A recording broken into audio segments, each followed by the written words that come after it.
আপনারা জানেন গত 29শে মার্চ 2026 খ্রিস্টাব্দে র্যাব 12 সদর কোম্পানি একটি চৌকস আভিযানিক দল ও র্যাব হেডকোয়ার্টার্স গোয়েন্দা সংস্থার তথ্যের ভিত্তিতে 13,15,700 টাকার জাল নোট সহ দুজনকে গ্রেফতার করতে সক্ষম হয়।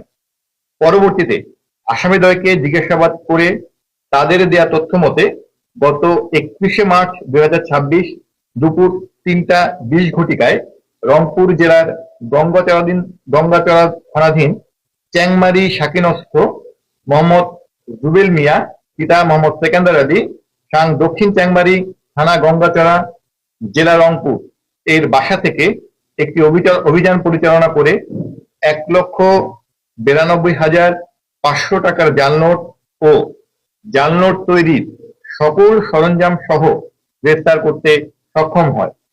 উল্লেখ্য যে আসামি মোহাম্মদ রুবেল মিয়া এর বিরুদ্ধে বিএনপির চকবাজার থানায়, বিএনপির মতিঝিল থানায় এবং রংপুর গঙ্গাচড়া থানায় একটি মামলা সহ সর্বমোট 4টি মামলা চলমান রয়েছে। গ্রেফতারকৃত আসামি মোহাম্মদ রুবেল মিয়া পিতা মোহাম্মদ সেকেন্দার আলী দক্ষিণ চ্যাংমারি গঙ্গাচড়া রংপুর। প্রাথমিক জিজ্ঞাসাবাদে জানা যায় যে আসামি দীর্ঘদিন যাবৎ লোকচক্ষুর আড়ালে রংপুর জেলা সহ সারা দেশে জাল টাকার নোট নিজ হেফাজতে রেখে খাঁটি নোট হিসেবে ক্রয় বিক্রয় ও লেনদেন করে আসছে। গ্রেফতারকৃত আসামির বিরুদ্ধে আইনগত ব্যবস্থা প্রক্রিয়াধীন রয়েছে।